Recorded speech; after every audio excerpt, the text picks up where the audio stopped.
Saúde a igreja com a paz do Senhor. Amém. Eu disse a paz do Senhor. Amém. Alguém diga amém. Amém. Glória a Deus. Aleluia. Louvado seja o nome do Senhor. Aleluia. Quero agradecer a Deus mais uma vez por esta oportunidade única e singular de poder estar aqui com os irmãos e partilhar a palavra de Deus com os irmãos. Sou grato a Deus pela vida do bispo Eugênio e da nossa pastora Tuxinha, que têm sido não só companheiros ministeriais, mas verdadeiras provisões de Deus para a nossa jornada. Então eu gostaria que você aplaudisse a Deus pela vida dos nossos pastores. Louvado seja o nome do Senhor. Amém? Glória a Deus. Também agradeço a Deus pela vida de todos aqueles que fazem parte do corpo diretivo da igreja, de todos aqueles que têm cooperado para que esta igreja continuasse se mantendo erguida e glorificando o nome do Senhor. Todos os pastores, cooperadores, músicos, levitas, o Senhor ricamente continue vos abençoando. Amém? Glória a Deus. Também agradeço a disponibilidade da tia Maria. Sempre que nós viemos aqui, ela tem sido uma bênção muito grande para nós. Deus te abençoe. Amém? Glória a Deus. Vamos já para a palavra, porque eu serei longo, então cada minuto é precioso. Amém? Se coloca em pé, vamos ler a palavra do Senhor. Amém? Diga no teu irmão: pastor, será longo, mas é para o teu bem. Pastor, será longo. Amém, amém. Romanos capítulo 5, verso 17. Romanos capítulo 5, verso 17. Romanos capítulo 5, verso 17. Louvar a Deus pela vida dos pastores que me antecederam. Pastor Isaac Lufungula, foi uma bênção com a graça que se manifestou em Lodebar. Estávamos lá vendo, foi muito bom. Pastor Lubrano, acabei de falar com ele há bem pouco tempo no hotel. Ele que me antecedeu, pastor Grace Zola, nosso reverendo Salomão Decá. Sou grato por vir depois dele, amém? Porque eles já fizeram todo o trabalho. Então o que nós vamos fazer é andar na graça que eles já deixaram, amém? Eu gosto de pregar no fim, porque é mais fácil. Todo mundo já lutou, já desbravou a terra, já lançou a semente. Então eu estou a vir colher o que eu não semeei, amém? Eu amo isso, amém? Glória a Deus. Vamos lá, Romanos capítulo 5, verso 17. Porque pela ofensa de um só, a morte reinou por esse. Muito mais os que recebem a abundância da graça e o dom da justiça reinarão em vida por meio de um só, Jesus. Eu vou ler de novo esse versículo. Porque pela ofensa de um só a morte reinou por esse. Muito mais os que recebem a abundância da graça e o dom da justiça reinarão em vida por um só, Jesus. Pai, te glorificamos porque tu és bom e a tua misericórdia dura para sempre. Obrigado pelo teu amor, obrigado pela tua graça, obrigado pela tua bondade e fidelidade que nos concedes nesta noite para mais uma vez falarmos de tua parte. Pai, continua glorificando o teu nome, continua santificando o teu nome, continua exaltando o teu nome, porque tu és bom e a tua misericórdia dura para sempre. Permaneça, Pai da glória, com teus olhos abertos sobre este lugar e com as tuas mãos estendidas sobre este lugar, para que mais uma vez o teu nome seja seja glorificado. Pai, em nome de Jesus Cristo, venha estar comigo assim como foste com aqueles que me antecederam. Permita que o teu Espírito tenha liberdade para se mover e operar neste lugar. Enquanto a tua palavra for pregada, ó Deus, confirma a tua palavra com sinais e maravilha, confirma a tua palavra curando os enfermos, confirma a tua palavra libertando os cativos, confirma a tua palavra salvando o perdido, confirma a tua palavra levantando o caído, confirma a tua palavra nos impactando por meio da tua graça. Glorifica mais uma vez o teu nome neste lugar, e nós condenamos todo espírito que não confessa que Jesus veio em carne, todo espírito, Pai da glória, que se opõe à tua vontade, não tem poder nem autoridade sobre este lugar. Somente o teu Santo Espírito tem liberdade para se mover enquanto a tua palavra é pregada, em nome de Jesus Cristo. Pai, fale com a tua igreja, que nós te ouvimos em o nome de Jesus. Aleluia. Amém. Tome teu assento no poderoso nome de Jesus.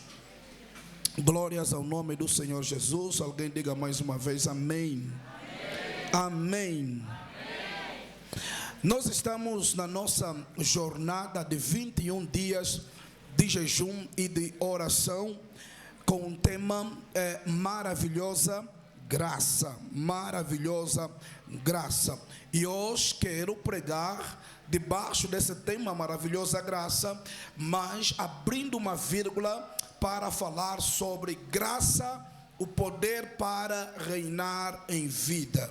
Graça, poder para reinar em vida. Graça, poder para reinar em vida. Repita comigo: graça, o poder para reinar em vida.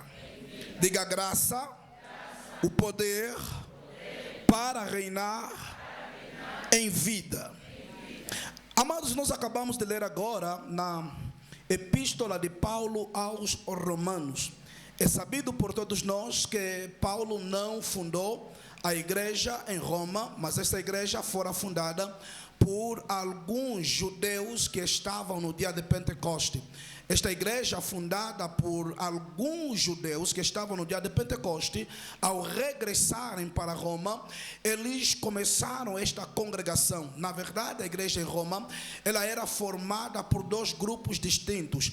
Havia dentro desta igreja os judeus que estavam a abraçar o cristianismo e também gentios que estavam abraçando o cristianismo. Só que com o caminhar do tempo, com o passar do tempo, começaram a surgir vários problemas dentro desta igreja. E o maior de todos os problemas estava relacionado com a salvação, onde os judeus, também conhecidos como judaizantes, estavam ensinando, estavam pregando que para ser salvo não bastava a fé em Cristo Jesus. Era necessário que todo aquele que quisesse ser salvo, para além da fé em Cristo Jesus, teria que observar os mandamentos de Moisés. Não bastava crer em Jesus, era preciso também observar mandamentos como circuncisão e outros mandamentos. É dali que vai surgir uma confusão na igreja, e Paulo foi solicitado a respeito daquilo que estava acontecendo dentro desta igreja, e Paulo escreve a carta aos Romanos exatamente para corrigir esta tendência herética de que a fé não era suficiente para justificação. Por isso é que, se os irmãos leem a carta de Hebreus, ou a carta aos Romanos, vão ver que a máxima de Paulo nessa carta é falar a respeito da justificação. O capítulo que nós lemos, capítulo de número 5, é por excelência o capítulo da justificação. Se os irmãos verem, Paulo neste capítulo começa a falar de que pela fé nós somos justificados. A questão principal da carta aos Romanos é a justificação pela fé. Paulo quer mostrar para a igreja em Romanos que não importava se fosse judeu ou se fosse gentio, todo todos haviam pecado, estavam destituídos da graça. Então era necessário que eles crescem em Cristo para ser salvo. Os irmãos conhecem, lendo as epístolas de Paulo, que Paulo faz declarações muito fortes com relação à nossa salvação. Ele fala que se além da fé nós buscarmos outro meio de sermos aceitos, ele fala que da graça decaímos. No texto que nós lemos, capítulo 5, versículo de número 17, é interessante como Paulo está a falar sobre a queda e a restauração. Os irmãos vão ver que no primeiro ponto, ele diz que assim como ou porque pela ofensa de um só, a morte reinou por esse. Vê que Paulo está a fazer menção à queda de Adão. Paulo aqui, um só, se refere a Adão. Paulo está a dizer que pelo pecado de Adão, isso vai ficar muito bonito, o pecado de Adão introduziu no mundo um governo contrário à vontade de Deus. Ou seja, se nós olhamos para Gênesis no capítulo 1, no verso de número 28, os irmãos vão ver que quando Deus cria o homem, a sua imagem e semelhança, no capítulo 1, no verso de número 28, a Bíblia diz que Deus os abençoou. Deus fez o quê? Abençoou e disse: sedes fecundo, multiplicai, enchei a terra, dominai sobre. Vê que o mandato original no ato da criação para o homem foi que ele pudesse fazer o quê? Dominar. O mandato original é domínio. Domínio. Tenha ele domínio. Deus nos criou, eu e você, a sua imagem e semelhança, para que nós pudéssemos exercer domínio sobre a terra. Em outras palavras, a terra é o reino do nosso domínio. A terra é o reino do nosso governo. Deus nos colocou na terra para nos governar. Deus nos colocou na terra para nos governar. Só que quando Adão e Eva pecaram, eles introduziram na terra um outro senhor. Senhor da terra é o homem. Deus deu a terra para o homem e os filhos dos homens. A terra, vou repetir, é o reino do nosso domínio. E nós fomos chamados para governar, para dominar. Só que a Bíblia diz lá em 1 Pedro que daquilo que o homem é vencido, ele torna-se escravo. Aquilo que te vence te governa. Aquilo que te vence te controla. Aquilo que te vence te domina. A partir do momento que Adão e Eva pecaram, a Bíblia está a dizer que eles introduziram a morte na terra como senhora. A partir do pecado de Adão e Eva, o homem perdeu a habilidade, a capacidade para dominar na terra e passou a ser dominado. Aquele que foi criado para dominar passou a ser dominado. O que foi criado para governar passou a ser governado. Estão a entender a gravidade do pecado?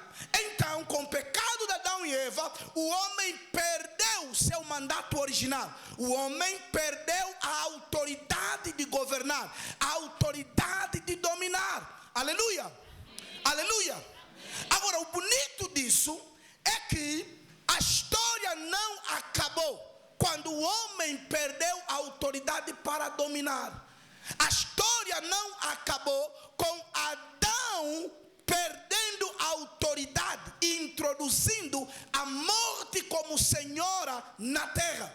A história não podia terminar assim, porque se a história terminasse assim, Deus iria falhar no seu plano, porque o plano original de Deus nos criou para a sua glória. E escravos não louvam escravos, não glorificam a Deus. Por isso é que, se a história tivesse terminado com Adão pecando no Éden, o plano e propósito de Deus seria frustrado.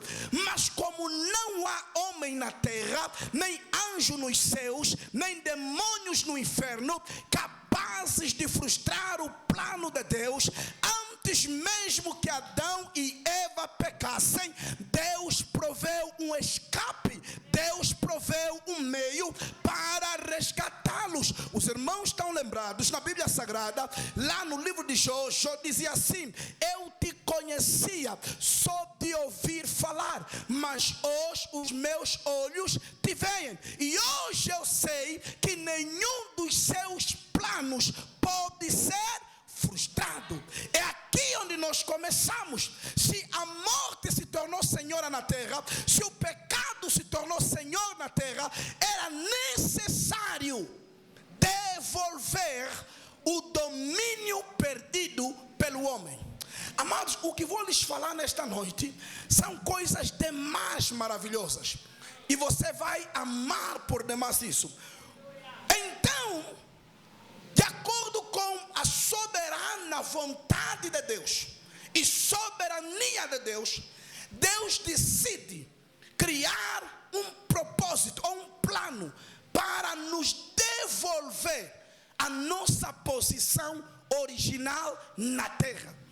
Deus não ficou satisfeito em olhar para aqueles que foram criados para dominar, serem dominados. Deus não estava feliz ao olhar para aqueles que Ele destinou a governar, serem governados. É dali que na eternidade começa o plano da salvação ou da redenção do homem. Amados, salvação é mais do que uma porta para entrar nos céus. Tem pessoas aqui nesta noite, não vão sair assim, que acham que o único benefício da salvação é entrar nos céus. Há pessoas que acham que nós fomos salvos para ir nos céus. Não! Nós não fomos salvos para ir nos céus. A salvação nos habilita a ir nos céus. Mas o fim último da salvação não é nos levar nos céus, mas é nos restaurar, é nos restaurar segundo a vontade de Deus, ou nos levar de volta aonde nós nunca deveríamos ter saído. A salvação é a restauração da ordem original de Deus. Salvação é mais do que garantia para ir nos céus.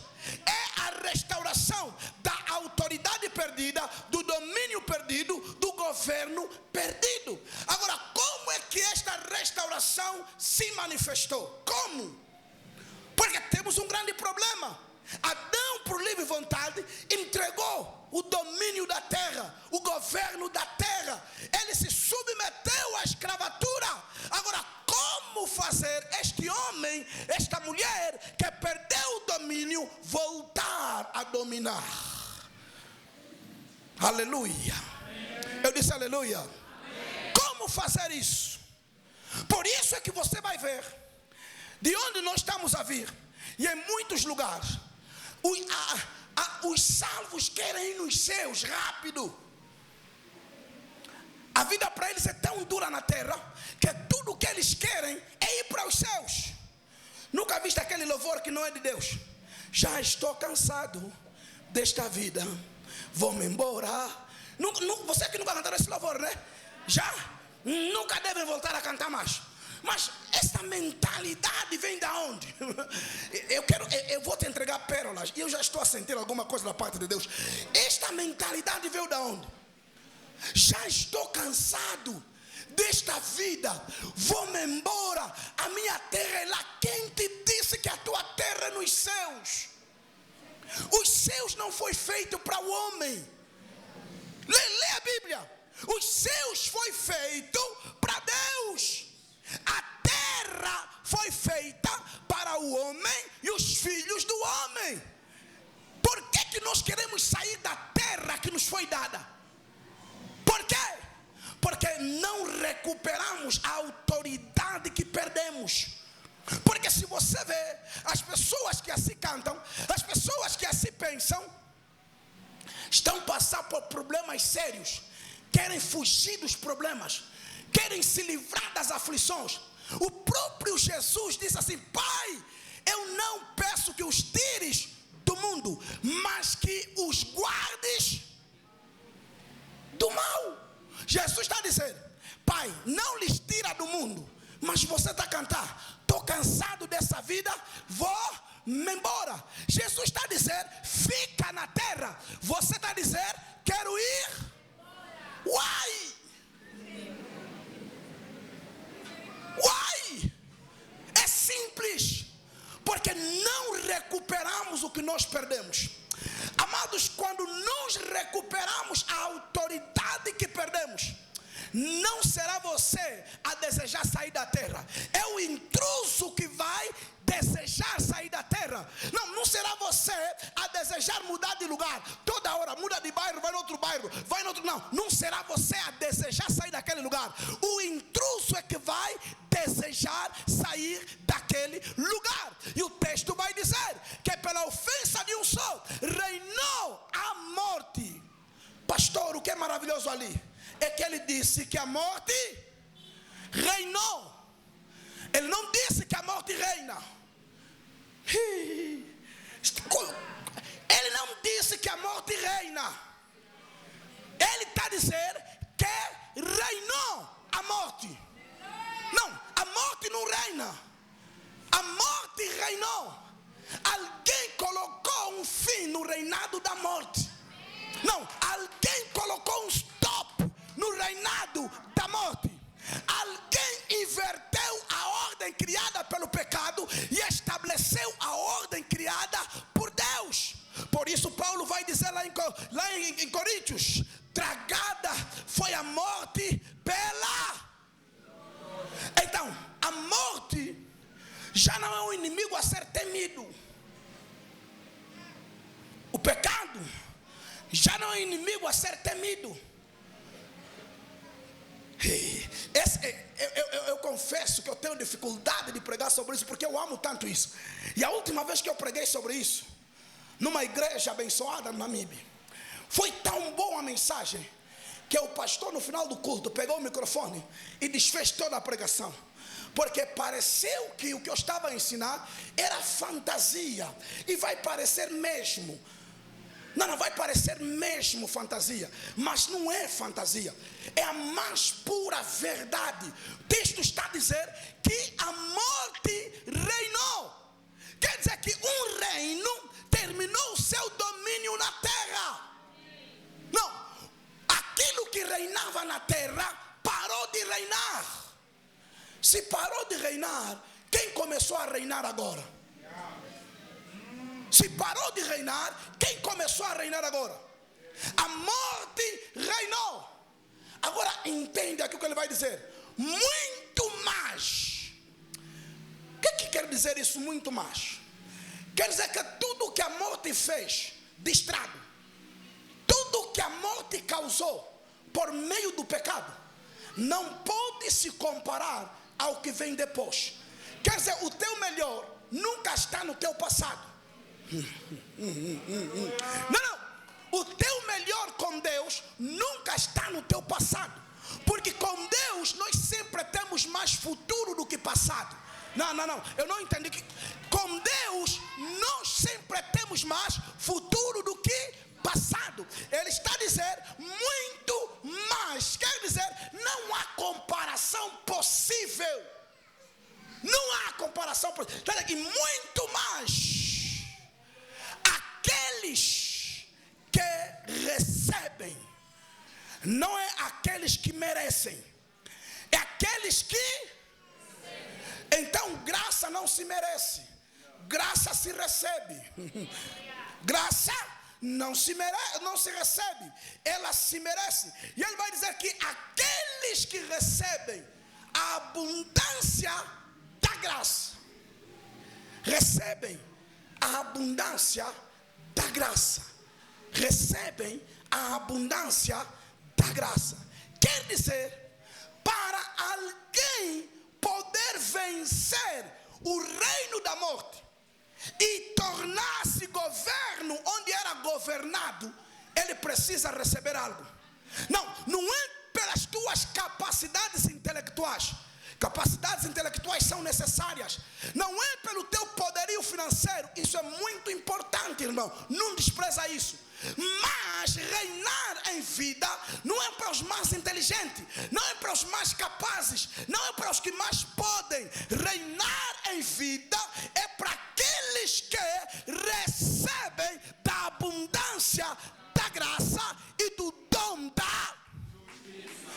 Agora sim, entendes por quê que Jesus orou não para te tirar da terra, mas para você permanecer na terra. Eu não peço que os tires da terra, mas que os livres do mal. Por que Jesus quer que você continue na terra? Por que Jesus quer que você continue na terra? Presta bem atenção. Porque no lugar da tua humilhação, será no lugar do teu governo. No lugar da tua humilhação, será no lugar do teu governo. E ele diz aqui, os que recebem da abundância da graça. Quando nós entendemos a abundância da graça, welcome Bishop. Quando nós entendemos da abundância da graça, quer dizer que graça tem níveis. Graça tem níveis. Graça tem níveis porque se nós olharmos para 1 Pedro, põe aí 1 Pedro rápido. Se nós olharmos para 1 Pedro, aí no seu, let me check here.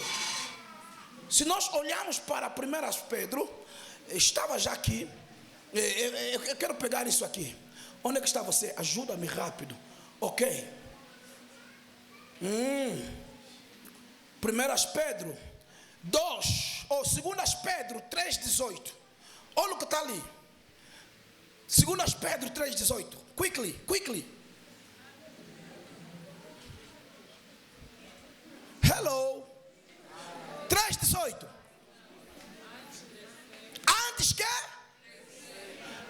Antes crescei na graça e no conhecimento. Só podemos crescer onde há níveis. Só podemos crescer onde há níveis. Há uma graça que é comum a todos, todos recebem. Mas o nível de graça que você vai manifestar não é o nível da graça comum que todos recebem. Há uma necessidade de crescer na graça que você recebeu. Por isso é que você vai ver alguns se destacando mais que os outros. E a pergunta é, mas somos todos cristãos? Recebemos da mesma graça? Bebemos da mesma fonte? Como é que uns sobressaem mais do que os outros? Porque eles compreenderam que mesmo na própria graça há níveis de crescimento. Eu quero falar sobre isso.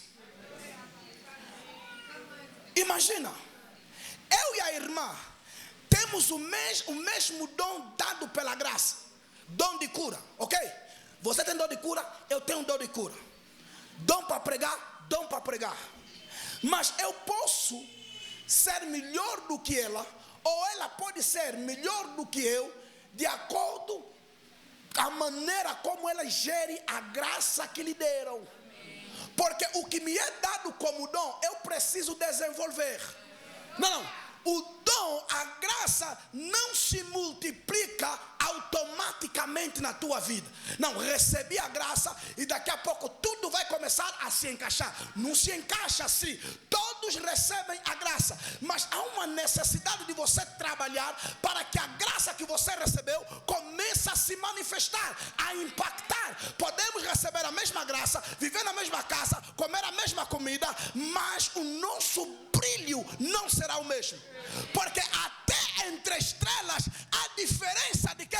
De resplendor. Tudo é estrela, mas o brilho nunca é. Pastor, fala uma linguagem assim do bairro. Fala uma linguagem do bairro. Tá bom, vou falar uma linguagem do bairro.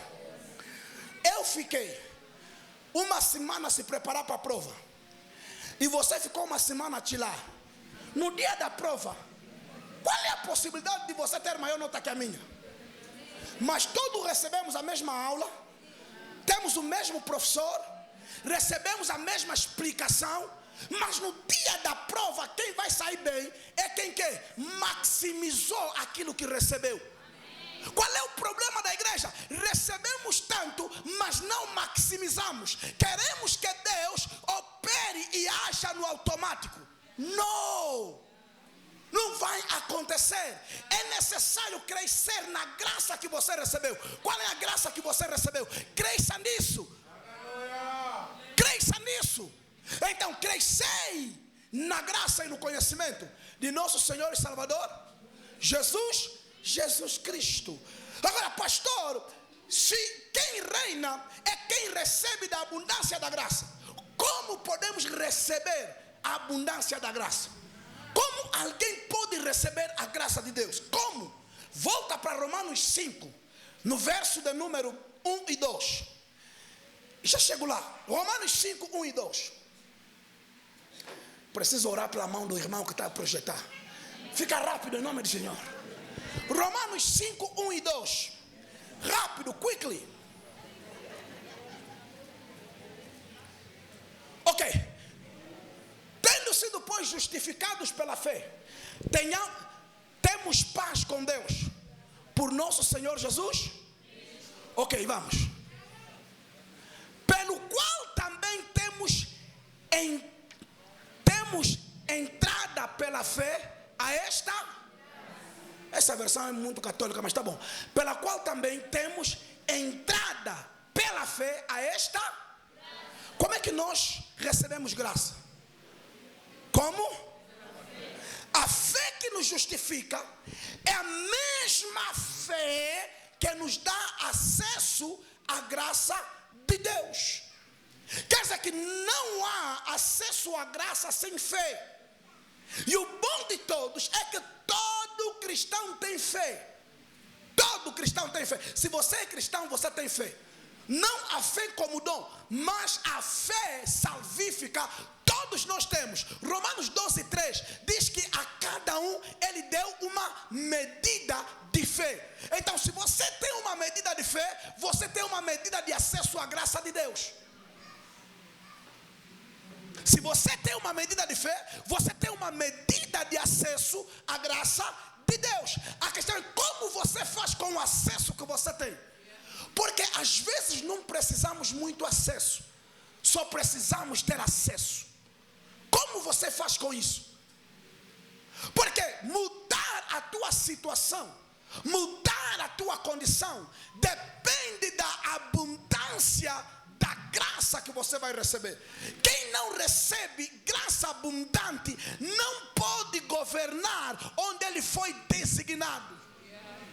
O bonito disso, volta no texto original, o bonito disso é que ele está a dizer que aqueles que recebem da abundância da graça e do dom da justiça reinarão, não depois que Cristo vier, não reinarão com Cristo, reinarão em vida. Este é o grande dilema da igreja. Acreditar que os benefícios da obra redentora de Cristo na cruz é para agora. Alguns estão a crer na graça para amanhã. Alguns estão a crer na salvação para no futuro. Alguns, a motivação deles principal é: tá bom, posso sofrer na terra, posso passar por isso. O importante é que quando eu entrar nos céus, amado, como você pode lançar para o futuro algo que você pode se beneficiar hoje e agora? O problema da mente do homem, a mente não renovada, ela tem dificuldade de acreditar que ela tem acesso ao que Cristo fez na cruz por nós. Não, a mensagem da graça, a mensagem da fé parece escândalo, porque nós estamos habituados onde há mérito. Você sabe quanto eu trabalhei para ter isso? Quantos anos levei para conseguir isso? Então a nossa mente automaticamente ela se sente confortável onde houve esforço humano. Lembram Naamã quando veio para ser curado? O que ele trouxe? Presentes, camelos, brindes. Mas o homem de Deus lhe disse assim: ei, vai, mergulha 7 vezes. Ele disse: isso é uma falta de respeito, porque eu pensei que ele viria até a mim, colocaria as mãos sobre mim, falaria algumas coisas e eu ficaria curado. Por acaso as águas do rio Eufrates não são melhor que as águas do rio Jordão? Não é sobre rio. Não é sobre rio. Não. O camarite que barissa cabarute que. Nós nos preparamos toda a vida para conseguir algo, lutamos, isso não é mau, mas só que toda a nossa expectativa, todo o nosso querer, desejo, fica centrado naquilo que você está a fazer. Com esse meu negócio eu vou me tornar milionário, com esse meu link eu vou me tornar milionário, com esse meu trabalho eu vou chegar lá, com isso eu vou chegar lá, vou fazer lá. Só que quando Deus quer se glorificar na tua vida por meio da sua graça, você vai fracassar com todas as tuas qualificações e vai ter sucesso onde você não tinha nenhuma qualificação, simplesmente para Deus te fazer entender que quando Ele quer trabalhar, não leva em consideração muitas vezes o que você sabe fazer, mas é o que Ele já fez por você na cruz. Por isso que cristianismo não é sobre o que nós fizemos, é sobre o que já foi feito, é o resultado de algo que já está consumado. Ele disse: não, eu queria uma cura que eu pago. Não gosto de favor, porque quando te fazem muito favor, depois te repontam. Não é assim que a nossa mente trabalha. Não é assim que nos condicionaram. Só que, amados, nessa terra nós estamos debaixo de um domínio. Há um reino que tem poder. Há um reino que tem poder, que você não pode governá-lo, dominá-lo por intelectualidade. Você precisa receber algo de Deus. E é isso que você recebe de Deus que te torna ímpar, particular, singular. Todos nós podemos ser iguais até o momento que você recebe algo da parte de Deus. O que você recebe da parte de Deus se torna a tua identidade, se torna a tua autoridade, se torna o teu distintivo. Aqueles que recebem da abundância, quer dizer que para reinar em vida não é apenas graça, tem que ser graça abundante. Porque quer dizer que aqueles que recebem da abundância da graça farão o quê? Reinarão em vida. Então nós fomos designados para quê? Para quê? Mas reinar aonde? Quando? Por que nós não estamos a reinar em vida? Se fomos designados para reinar em vida, por que os problemas ainda te controlam? Por que você tenta ainda se matar quando as coisas não saem conforme você projetou? Por que você perde a cabeça, quase entras em piripaco quando tudo começa a dar errado? Porque você ainda não entendeu que você não pode ser definido pelos teus fracassos. Você não pode ser definido pelos teus desacertos. Aleluia. Um dos grandes problemas da igreja hoje, bispo, é que nós não nos sentimos merecedores daquilo que Deus nos dá. Eu vou tocar nisso, deixa pular, não se preocupa, estou quase lá. Recebem da abundância da graça e do dom da quê? Dom da? Amados, justiça diante de Deus. A justiça divina não é baseada no que você faz. De acordo com a lei dos homens, você é justo de acordo com as obras que você pratica. Sim ou não? Mas de acordo com Deus, com a justiça divina, você não é justo por aquilo que você pratica. Você é justo por aquilo que você acredita. Justiça é um dom. Dom significa algo dado sem merecer. Quer dizer que a nossa justiça diante de Deus está conectada àquilo que Cristo fez na cruz. Por isso é que a Bíblia vai dizer que Abraão creu e isto lhe foi imputado para... Esta palavra imputar no grego é logzomai. Amo isso. Logzomai no grego é uma linguagem jurídica. Significa atribuir a alguém os méritos da ação de outro. Imputar. Atribuir para alguém os méritos da ação de outro. Quando a Bíblia diz que isso lhe foi imputado para a justiça, quer dizer, a fé não lhe fez merecer a graça, não. A fé lhe foi dada para que os benefícios da obra redentora de Cristo se achegasse a você. Logo, você não é justo pelo que você faz, você é justo por aquilo que você crê. É recebendo o dom da justiça que a tua vida vai se conformar aos padrões de Deus. Não é você lutar para ser reto diante de Deus, nunca vai ser. Quando você quer se esforçar para Deus te amar mais, você vai errar mais. Quando você quer se esforçar para ser mais digno de alguma coisa diante de Deus, menos digno você vai ser. Para se conformar ao padrão de Deus, primeiro, aceita o dom da justiça por meio da fé. Eu sou justo. Não, primeiro não é o que eu estou a fazer. Eu sou justo porque eu criei. Eu sou justo porque eu criei. A partir do momento que eu começo a pensar, eu sou justo porque eu criei, agora isso vai deixar de ser pensamento, vai se transformar em comportamento. Aleluia. Vai deixar de ser pensamento e vai se transformar em comportamento.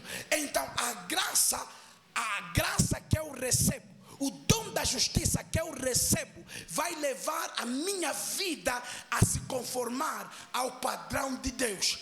Não é uma luta que você tem com o pecado. Pastor, já lutei muito, por isso é que não conseguiste. Não se luta para vencer o pecado. Por isso é que você, depois de jejum de 3 dias, oração de 80 dias, cometeste mais o pecado que você foi jejuar para não cometer. Porque não se luta para vencer o pecado. Pecado já foi vencido, ponto final. Quando você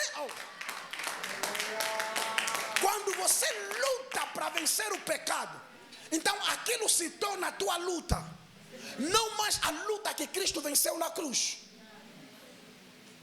Nunca viste quando você vai, agora vou fazer um programa de oração e jejum, tenho que deixar de pecar, esse tipo de pecado. Não é depois de orar e jejuar que você lhe cometeu mais. E agora você está a se atormentar. Por quê? Porque você está a fazer com que a justiça de Deus na tua vida dependa dos teus atos de redenção. Por isso é que a Bíblia diz que nossos atos de justiça são como trapo de imundícia diante de Deus. Não, eu aceito o dom da justiça. A graça dele vai trabalhar na minha vida, a justiça dele vai trabalhar na minha vida, e eu vou receber poder para vencer. Porque quando você recebe a abundância da graça, você recebe poder para dominar sobre o pecado. I like this. Romanos 6,14. Olha o que está ali. Romanos 6,14. Romanos 6,14, a Bíblia diz assim: porque o pecado já não terá domínio sobre vós, porque não estás debaixo da lei, mas debaixo da graça. Está a entender aqui? Está a entender aqui? Quando você recebe o dom a abundância da graça e o dom da justiça, há algo que está a crescer em você. Não. É um processo Não, quando você se converte, tem coisas que ainda te atraem com a mesma força que te atraíam antes. Mas não se desespera. Talvez eu não fui salvo porque ainda tenho esses desejos. Talvez a graça não me alcançou porque ainda cometo esse tipo de erro. Não, a graça te alcançou, a graça te impactou, mas há algo dentro de ti que está a crescer. Criança, quando nasce, não nasce com todas as habilidades. As habilidades se desenvolvem à medida que ela cresce. Só que você hoje quer ter uma vida santa como do bispo Eugênio, que tem anos estradas com Deus, mas você tem anos pequenos com Deus. Queres comparar a tua intimidade com Deus com o do bispo? Você que tem poucos anos de estrada. O bispo não peca onde você peca, porque o bispo cresceu, amadureceu, tem caráter já forjado e provado. É normal que você ainda cometa certos erros. A prova de que a graça te alcançou não é a perfeição, não é você deixar de fazer aquilo que você fazia antes. É esse desejo. Quando você erra, você já não fica conformado. Quando você falha, você já não fica conformado. Há uma revolta dentro de você. Se há esta luta dentro de você, é porque verdadeiramente a graça de Deus te alcançou. Yes! Porque do contrário, você ia se conformar nos erros. Paulo disse: porque o bem que eu não quero fazer, isso não faço, mas o mal que eu não quero fazer, isto eu, maldito o homem que sou, quem me livrará? E ele termina dizendo: graças a Deus pelo dom inefável do seu Filho. Quer dizer, às vezes, a certeza de que recebeste da abundância da graça é este desejo que nasceu de mudança, é este desejo de se inconformar com o erro, de não querer ser o mesmo, de não querer voltar a fazer as mesmas coisas. Às vezes esse é o maior indicativo de que a graça de Deus está a operar na tua vida. Daqui a pouco, o que parecia só desejo de não querer mais pecar, vai ser uma força que vai te fazer ter domínio sobre as coisas que dominavam sobre você. É uma questão de tempo. Quando você recebe da abundância de Deus, à medida que você cresce, você ganha habilidade. Tem coisas que te seguravam, vão ter que te largar, porque você cresceu. Tem muletas de apoio, você ligava: irmão, me ora lá ainda. Quando você cresce, você não liga, me ora lá ainda. Você agora ora para você mesmo. Quando você começa a crescer, algumas habilidades começam a se manifestar. Daqui a pouco, o pecado que você não conseguia largar, só estás a ver, já estás há um mês que não lhe cometeste mais, já estás há 4 meses que já não lhe cometeste mais. Então deixa a graça que você recebeu trabalhar na tua vida. Não queima etapa, não se amaldiçoa, não diga eu sou muito burro. Quero te falar uma coisa: todos nós já tivemos o nosso momento de burrice. Então não se estressa quando cometeres a tua burrice. Quem nunca teve um momento dele de burrice? Todos nós já fizemos algo e se olhamos no espelho e falamos: eu mesmo sou burro. Não, é normal você ter um momento de burrice, porque você é falho. Só não é normal você se definir, se abater, desistir porque você falhou. Por isso é que a graça não é merecida, porque se fosse merecida, quem estaria aqui? Às vezes eu olho para trás e falo assim: mas Deus também, tuas escolhas são muito estranhas. Porque se dependesse de homens, se dependesse do que nós já fizemos, nem para limpar o altar nos escalariam. Sério. Lembras quando Deus falou com Ananias: Ananias, vai na rua chamada direita, há um homem que está lá a orar há 3 dias. Ananias disse: Senhor, há muito tenho ouvido a respeito deste homem, e eu sei que ele não vinha aqui com boas intenções. Ele vinha aqui para prender crentes. Em outras palavras, Ananias está dizendo assim: Senhor, Paulo não é digno de ser usado por ti. Não é digno que eu vá orar por ele. Não é digno que o Senhor o chame. E Deus olha para Ananias e vai falar assim: mas ele é para mim um vaso escolhido. Eu não sou um vaso que merecia, não. Eu sou um vaso escolhido. Por isso é que o próprio Paulo vai dizer em Romanos, em 1 Coríntios, 2 Coríntios 4, 6, vai dizer: por isso é que nós temos este tesouro em vasos de barro, para que a excelência do poder não seja nossa, mas dele. Porque ele compreendeu que se fosse por mim mesmo, ninguém me escolheria. Por isso é que ele vai falar no capítulo 15 de 1 Coríntios, ele vai dizer: eu não sou digno de ser chamado apóstolo, porque persegui a igreja, mas como nascido fora de tempo, e pela graça de Deus, trabalhei mais do que todos eles. Não eu, mas a graça de Deus. O que nasceu em último lugar trabalhou mais do que todos. O que não andou com Jesus como discípulo, o que era malandro, era xingão, era matador, quando a graça lhe alcançou, fez mais do que todos. Porque a graça é poder para capacitar, é habilidade para fazer, ir além do esperado. Paulo está dizendo: pela graça. Você sabe o que é fazer mais do que Pedro, que andou com Jesus? Você sabe o que é fazer mais do que João, que reclinava o rosto no peito de Jesus? Você sabe o que é isso? Ele diz: eu sou um nascido fora de tempo. Quer dizer, a graça não leva em consideração o tempo. Não entendo. Ai, se fosse no Congo, meu Deus. A graça não leva em consideração o quê? Ele está dizendo: eu nasci fora de tempo. Quando me converti, os outros já eram graduados em andar com Cristo, já operavam, já curavam. Quando Paulo se converteu, Pedro e João já curavam, já pregavam, já expulsavam demônio. A graça também é poder para ter resultados que não dependem do tempo.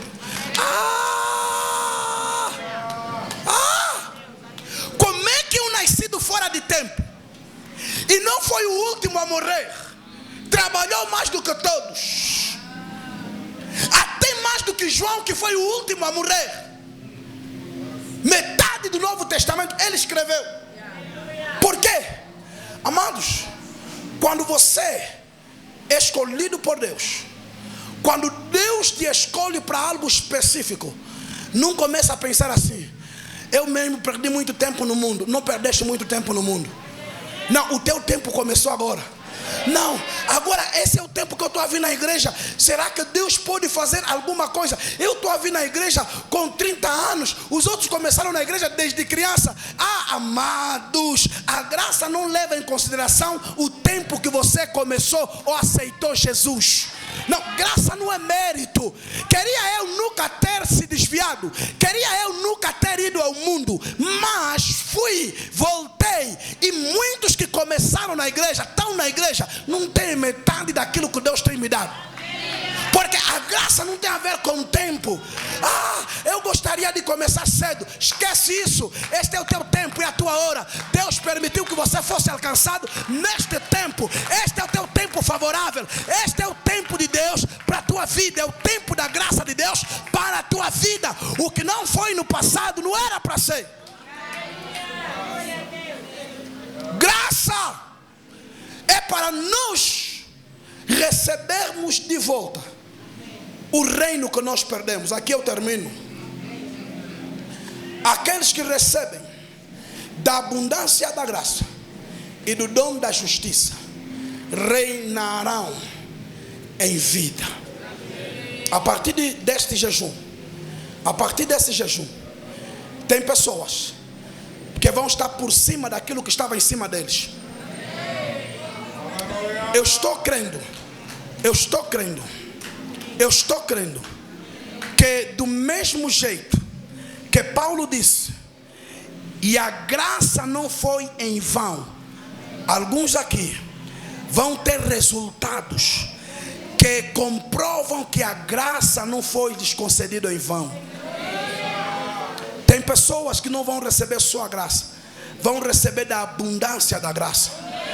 Porque Deus quer restituir o nosso domínio, o nosso governo, a nossa capacidade para dominar o que até agora nos dominou, para controlar o que até agora nos controlou. Estou crendo da parte de Deus que tem algumas pessoas em particular nessa noite que serão sopradas. Sim, eu disse serão sopradas, porque há um favor de Deus que está vindo sobre algumas pessoas, e Deus está a dizer: não olhe para o tempo que passou, não olhe para aquilo que se perdeu. Eu estou soprando algo novo. Tem pessoas nesta noite que Deus está invertendo a posição deles.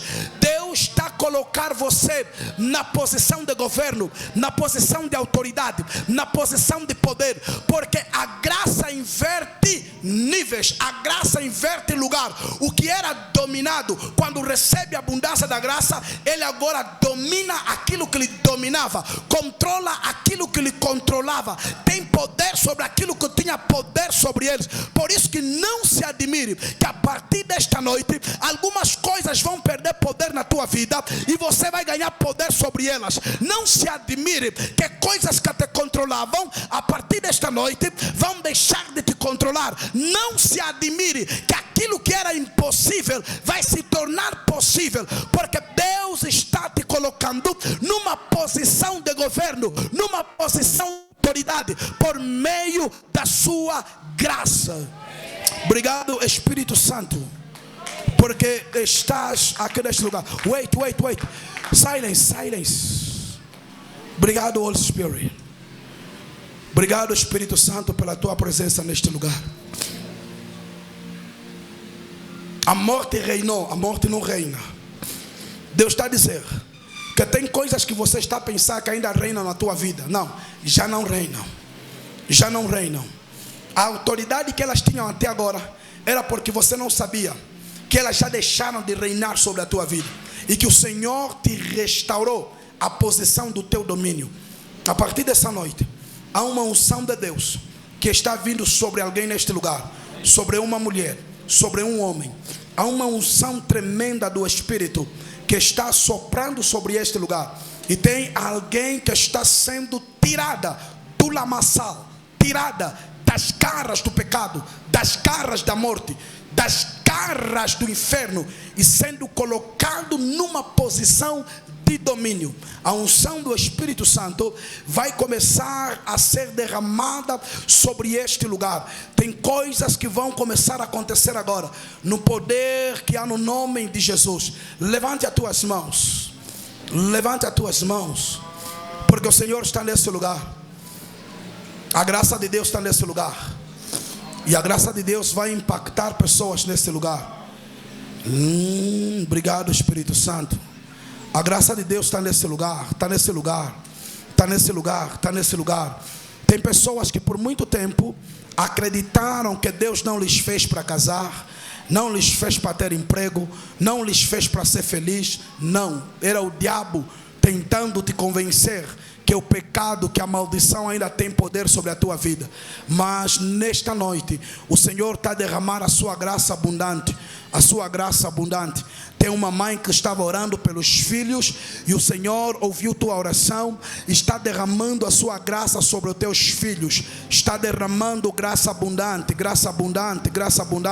no poder que é no nome de Jesus. Onde você estiver, o Senhor te toca agora. Se coloca em pé em nome do Senhor Jesus. Levante simplesmente as tuas mãos e se coloque em pé. Levante simplesmente as tuas mãos. O impacto